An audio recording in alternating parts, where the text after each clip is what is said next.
میں ادارہ علوم القرآن کے صدر اور دارالمصنفین کے صدر پروفیسر اشتیاق احمد ذلی صاحب سے درخواست کروں گا کہ آپ مہمانوں کا استقبال کریں اور اس کے لیے استقبالیہ جو طریقہ ہے وہ پیش فرمائیں۔ پروفیسر اشتیاق احمد ذلی صاحب۔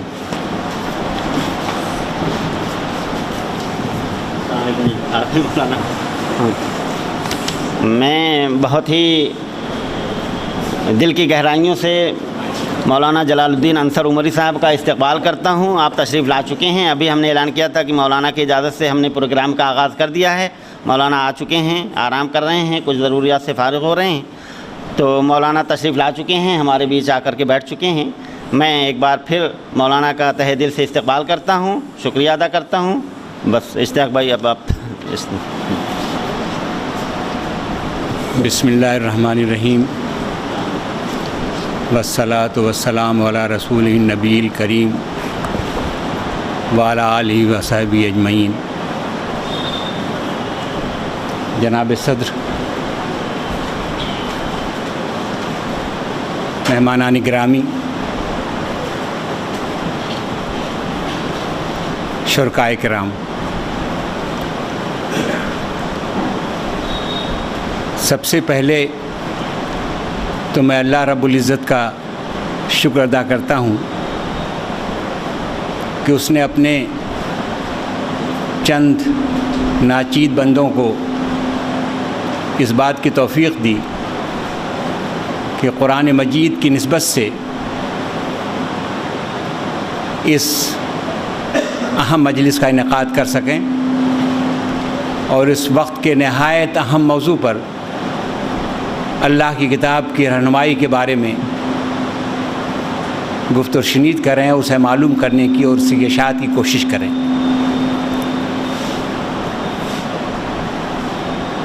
اس کے بعد میں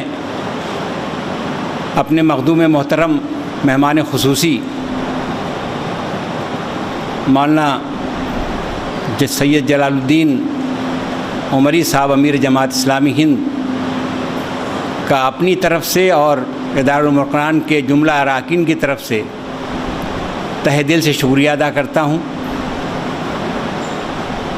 ان کی مصروفیات کا مجھ کو بھی اندازہ ہے، آپ سب کو بھی اندازہ ہوگا۔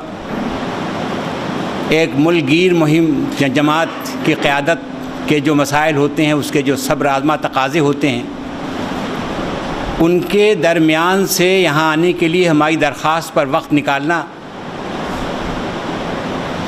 آسان نہیں تھا۔ از راہ کرم انہوں نے وقت نکالا اور تشریف لے آئے، ہم اس کے لیے ان کے بے حد ممنون ہیں۔ مجھے یقین ہے کہ اس موضوع پر جو ان کی نظر ہے، انہوں نے اس موضوع پر جو خاص طور پر کام کیا ہے، آپ دیکھیں گے کہ اس سے ہم سب کو کتنا ان کی گفتگو سے استفادہ ہوگا، کس قدر ہم کو رہنمائی اور روشنی حاصل ہوگی۔ تو میں بے حد ان کا شکر گزار ہوں۔ ہمارے مندوبین کرام جو اس موسم کی سخت گرمی کے باوجود مختلف جگہوں سے تشریف لائے ہیں، کتاب اللہ کی نسبت سے اس موضوع کی اہمیت کے تقاضے کی وجہ سے ان کا ہم تہہ دل سے شکریہ ادا کرتے ہیں، اور ہم یقین کرتے ہیں کہ انشاءاللہ ان کی سامد اور پھر جو گفتگو آج و کل ہوگی، اس کے برکات سے ہم سب مستفید ہوں گے، اور اس کا اثر انشاءاللہ یہاں سے دور اور دور بہت دور تک پھیلے گا۔ قرآن مجید کی تعلیمات اس خاص موضوع پر بحث و نظر کا موضوع بنے گی، اور انشاءاللہ اس سے ہم کو اپنی زندگی کے لیے روشنی حاصل ہوگی۔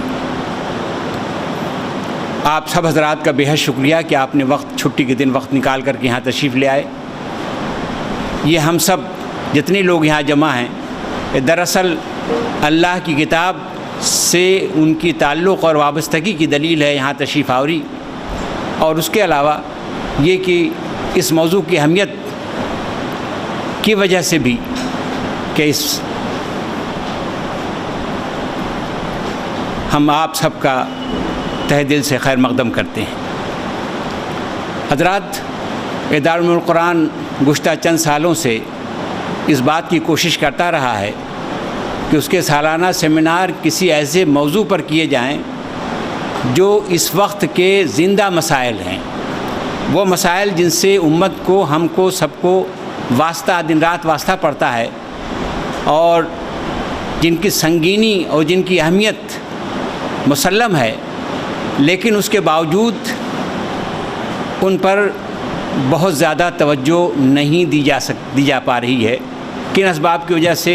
وہ بہت سے اسباب ظاہر بھی ہیں، بہت سے اسباب ظاہر نہیں ہیں، لیکن ان پر وہ توجہ نہیں دی جا پا رہی ہے جتنی توجہ دی جانی چاہیے۔ تو کوشش یہی رہی ہے کہ ایسے مسائل پر یہاں گفتگو کی جائے، ایسے مسائل کو موضوع گفتگو بنایا جائے جن سے ہماری آج کی زندگی میں کچھ رہنمائی حاصل ہوتی ہو۔ یہ جو موضوع آج کی گفتگو کا ہے، میں اس موضوع پر تو کچھ نہیں عرض کروں گا، اس لیے کہ اس موضوع پر ابھی ایک انشاءاللہ ایک بڑی عالمانہ گفتگو آپ سنیں گے، اس کے بعد آج اور کل علماء کے اور اسکالرز کے مضامین اس پر سنیں گے، اور اس کے مختلف گوشے جو ہیں آپ کے سامنے آئیں گے، تو اس پر تو میں کوئی گفتگو نہیں کروں گا۔ البتہ چند باتیں اس نسبت سے ضرور عرض کرنا چاہتا ہوں کہ یہ موضوع غیر معمولی اہمیت کا آج بھی ہے، کل بھی تھا، کل سے پہلے بھی تھا، لیکن اس پر وہ توجہ نہیں دی گئی جو دی جانی چاہیے تھی۔ بعض چیزیں عجیب و غریب ہوتی ہیں، اور قوموں کا معاملہ بھی بعض امور اور مسائل کے سلسلے میں عجیب و غریب ہوتا ہے۔ قریب 1000 سال گزرے جب اس ملک کے دروازے اللہ تعالیٰ نے مسلمانوں کے لیے کھولے۔ مالابار میں اور پہلے واقعہ ہو چکا تھا، سندھ میں تھوڑی دنوں بعد ہوا، لیکن شمالی ہندوستان جہاں موجود ہیں، یہاں بھی 12ویں صدی کے آخر میں مسلمانوں کے قدم پوری طرح جم چکے تھے۔ یہ ملک جس کو بر صغیر کہتے ہیں، سب کانٹیننٹ کہتے ہیں، جو خود اپنی جگہ پہ ایک دنیا ہے، ایک بر اعظم ہے، یہاں پر ہم کو رہتے بستے 800 سال، 1000 سال، 1000 سال سے زیادہ مختلف علاقوں کے لحاظ سے گزر چکے ہیں۔ ہمارا جو مسلمان، بحیثیت مسلمان کے ہمارا جو منصب تھا، جو ہمارے فرائض تھے، جو ہماری ذمہ داریاں تھیں، ان کی نسبت سے اگر ہم سوچیں کہ اس 1000 سال کا لیکھا جوکھا کیا ہے، ایک سے 1000 سال میں وہ جو بحیثیت امت مسلمہ کے اراکین کی حیثیت سے، بحیثیت امت مسلمہ کے افراد کی حیثیت سے، اور اس امت کی حیثیت سے جس کے ذریعے اللہ، جس کے اوپر جو گویا حضور کریم صلی اللہ علیہ وسلم کے بعد گویا دین کی علمبردار تھی اور دنیا تک دین پہنچانے کی ذمہ داری جس کی تھی، تو اس نسبت سے ہم نے کیا کیا، تو عجیب و غریب ایک صورتحال ابھر کر کے آتی ہے۔ میری سمجھ میں یہ آتا ہے کہ ہندوستان جیسے حالات میں ہماری 3 ذمہ داریاں تھیں بنیادی طور پر۔ ایک ذمہ داری یہ تھی کہ ہم اس ملک میں رہنے بسنے والوں کو سمجھیں، ان کے بارے میں واقفیت حاصل کریں، ان کا مذہب کیا ہے، ان کا فلسفہ نظریہ کائنات کیا ہے، ان کی مذہبی اقدار کیا ہیں، وہ کن چیزوں میں یقین رکھتے ہیں، کن چیزوں کو مانتے ہیں، ان کا فلسفہ اخلاق کیا ہے، ان کا اتہاس کیا ہے، ان کا مجموعی بحثیت، مجموعی ان کی ایک فکر کیا ہے۔ اس لیے کہ اگر ہم مخاطب کو نہیں جانتے، اس کو نہیں سمجھتے، اس کے بارے میں ہمارے پاس معلومات نہیں ہیں، تو واقعہ ہے کہ اس کو صحیح طور پر مخاطب نہیں کر سکتے، اس سطح پر ہم اس سے گفتگو نہیں کر سکتے جس سطح پر اس سے گفتگو کی جانی چاہیے۔ اس نقطہ سے اگر ہم دیکھیں تو گزشتہ 1000 سال میں سب سے بڑی کوشش جو اس بات پر ہوئی وہ 1000 سال پہلے ہوئی تھی۔ 1000 30 کے آس پاس جب البیرونی نے اپنی مشہور زمانہ کتاب لکھی مال الہند، جس میں ہندوستان کے مذاہب کو، اس کے فلسفہ کو، اس کی سائنس کے، اس کی تہذیب کو ایسا مطالعہ کیا گیا تھا 1000 سال کے پہلے کہ آج بھی ماڈرن ذہن و دماغ حیرت زدہ ہے کہ اس وقت ایک مسلمان نے ان حالات میں، جب کہ ہندو اپنے علوم کو خود ہندوؤں، دوسرے ہندوؤں کو بھی نہیں پڑھانے کے لیے تیار ہوتے تھے، برہمن چھتریوں کو بھی نہیں اپنا علم سکھاتے تھے، اس طرح ایک آدمی محمود غزنوی کے حملوں کے مان بعد، جب کہ تاریخ میں پہلی مرتبہ مسلمان جہاں بھی گیا وہ نجات دہندے کے طور پر اس کا استقبال کیا گیا، وہ نجات دہندہ بن کے گیا، اس نے انسانیت کو نجات دلائی ان جکڑ بندیوں سے، ان مجبوریوں سے، ان معذوریوں سے، اس ظلم سے جس میں وہ اس وقت گھرا ہوا تھا۔ ہندوستان میں مسلمان نجات دہندہ کے بجائے کیا کہا گیا؟ اس کے لیے جو الفاظ استعمال کیے گئے وہ آپ لوگ سے واقف ہیں، ناپاک، ملیچ۔ کیوں آخر؟ اسی ماحول میں البیرونی نے ہندوستان کی زبان سیکھی، ہندوستان کے علوم سیکھے، ہندوستان کی سائنس سیکھی، ہندوستان کا فلسفہ سیکھا، اور وہ کتاب لکھی جو 1000 سال تک خود ہم اس کا جواب نہیں لکھ سکے۔ اس 1000 سال کے بعد البیرونی کی آدھی کوشش بھی آج تک نہیں ہو سکی ہے۔ اس زمانے میں جب کہ اب سہولتیں بہت کچھ ہو چکی ہیں، اب بھی البیرونی کے مقابل تو دور کی بات ہے، اس کے آس پاس بھی کوئی کام ہم نے اہل وطن کو سمجھنے کے لیے نہیں کیا ہے۔ یہ ہماری ایک بہت بڑی کمی ہے جس کو دور ہونا چاہیے۔ جب تک ہم اپنے ان اہل وطن کو، جن کے درمیان خدا نے ہم کو رہنا سہنا مقدر کر دیا ہے، جن کے بیچ ہم پیدا ہوتے ہیں، جن کے بیچ ہم مر جاتے ہیں، جن کے بیچ ہم پوری زندگی گزارتے ہیں، ان کو اگر ہم نہیں سمجھیں گے، ان کے اخلاق و عادات کو نہیں جانیں گے، ان کو عجیب و غریب ایک معاملہ ہے یہ کہ جن لوگوں کے ساتھ ہم رہ رہے ہیں، نہ تو ہم ان کو جانتے ہیں اور نہ وہ ہم کو جانتے ہیں، نہ ہم ان کو جان سکے، نہ اپنے آپ کا اپنا تعارف ان کو کرا سکے۔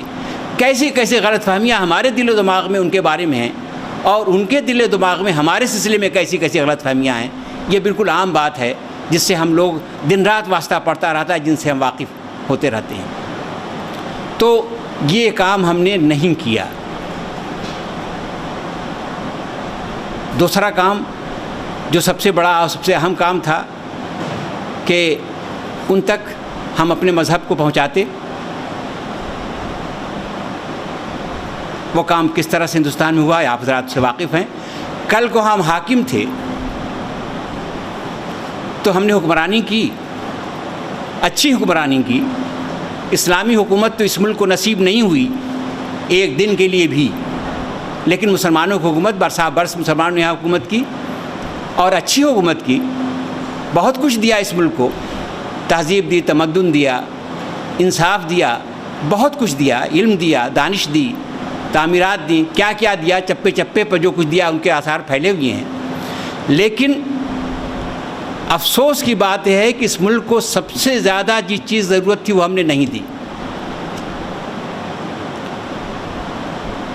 ہمارے حکمراں حکومت کرتے رہے، ہم نے لوگوں کو متاثر کرنے کے بجائے ان سے متاثر ہو کر کے ان کی برائیاں اپنے اندر جذب کر لی۔ ذات پات کا نظام جس کا اسلام کے اندر کہاں وجود تھا۔ بلال حبشی تو سیدنا بلال حبشی عمر بن خطاب ان کو کہتے تھے، اور یہ ان کا مقام یہی تھا اسلامی معاشرے میں۔ ہم ذات پات، نیچ اونچ، ان چیزوں سے کہاں واقف تھے۔ اسلام جو مساوات کا مذہب ہے اس میں ان چیزوں کی کہاں گنجائش تھی۔ تو ہم ان کو متاثر کرتے اس کے بجائے ہم نے ان سے متاثر ہو کر کے اپنے معاشرے میں وہ بے شمار چیزیں داخل کر لی جو گھن کی طرح ہمارے معاشرے کو کھا گئی۔ ہم ان تک نہیں گئے، ہم نے ان تک اپنا پیغام نہیں پہنچایا۔ 1000 سال کے ناکامی کی تاریخ ہے،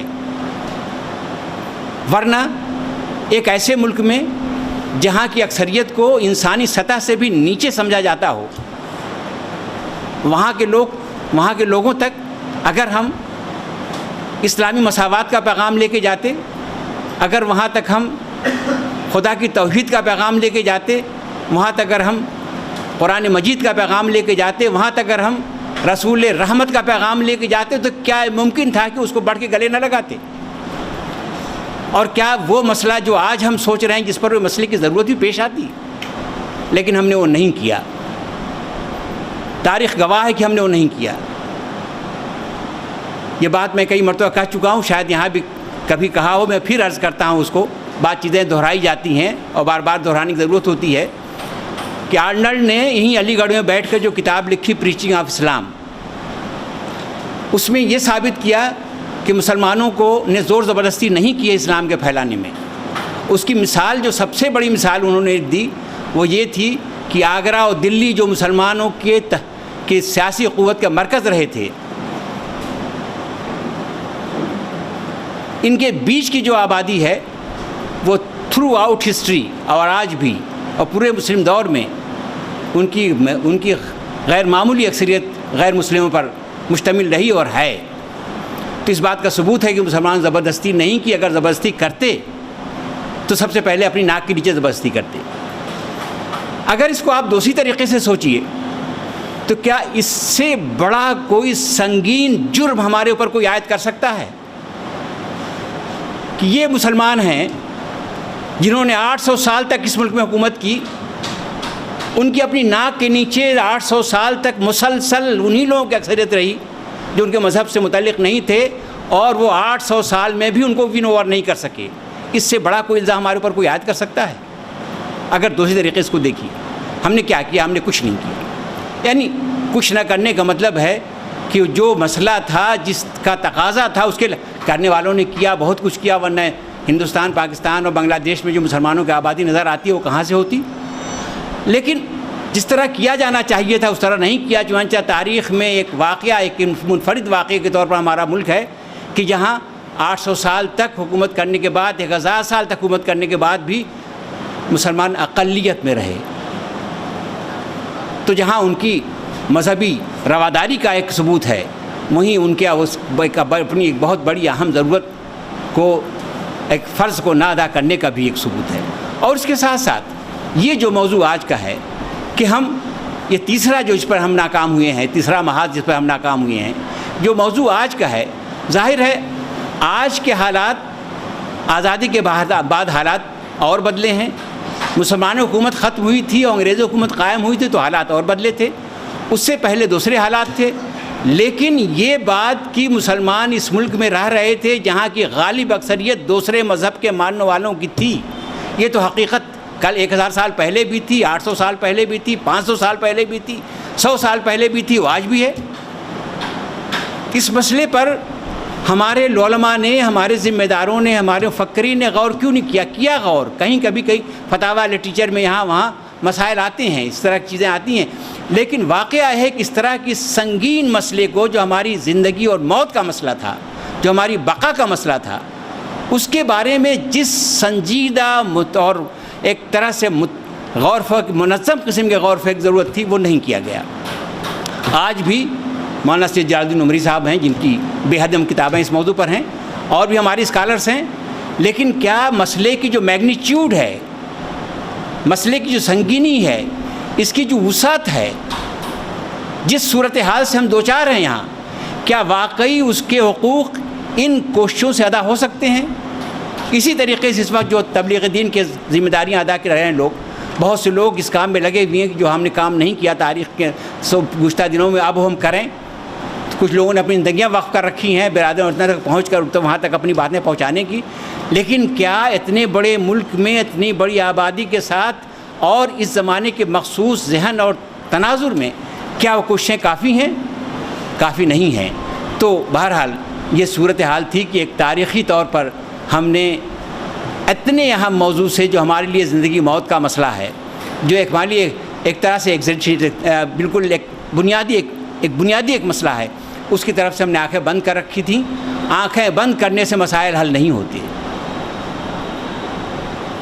مسائل حل ہوتے ہیں مسائل سے آنکھیں چار کرنے سے، ان پر غور فکر کرنے سے، ہمت اور جرأت کے ساتھ ان کا مقابلہ کرنے سے. مجھے امید ہے اور میں یقین کرتا ہوں کہ یہ جو بہت چھوٹی سی پہل آج کی گئی ہے، انشاءاللہ اس کے مثبت نتائج پیدا ہوں گے. ہمارے علماء کرام، اسکالرز جو تشریف لائے ہیں، اور آپ سب لوگ جہاں بیٹھیں گے، ان سے انٹریکٹ کریں گے، ان سے باتیں کریں گے، ان سے گفتگو کریں گے اور ان کے مضامین سنیں گے، ان پر سوالات کریں گے، اس کی وجہ سے اس مسئلے پر جو کہ بے حد اہم نوعیت کا مسئلہ ہے کہ اس ملک میں ہم اپنی تشخص کو باقی رکھتے ہوئے، اپنے مذہبی تشخص کو باقی رکھتے ہوئے کس طرح سے اپنے اہل وطن کے ساتھ معاملت کریں، کس طرح ان کے ساتھ رہیں کہ جس سے جو ہمارے مذہب کا تقاضا ہے، جو ہمارے مذہب نے تعلیم دی ہے، جو قرآن مجید کی روشنی میں جو صورتحال ابھرتی ہے، اور تاکہ اس کے بھی تقاضے پورے ہوں اور وہ ذمہ داری بھی اس طرح ادا ہو سکے جو ذمہ داری بحیثیت امت مسلمہ کے ہمارے اوپر عائد ہوتی ہے۔ مجھے امید ہے کہ انشاءاللہ یہ جلسہ اس سلسلے میں کامیاب ہوگا اور کچھ باتیں ابھر کر سامنے آئیں گی۔ ایک مرتبہ میں پھر آپ سب کا شکریہ ادا کرتا ہوں اور اس دعا کے ساتھ کہ اللہ تعالیٰ ہم کو توفیق دے کہ قرآن مجید کے بتائی ہوئی تعلیمات کی روشنی میں ہم اپنی زندگیوں کو، اپنے طرز عمل کو، اپنی پالیسیوں کو، اپنے معاملات کو ڈھال سکیں اور اسی کے مطابق نہیں گزار سکیں۔ وآخر دعوانا الحمدللہ رب العالمین۔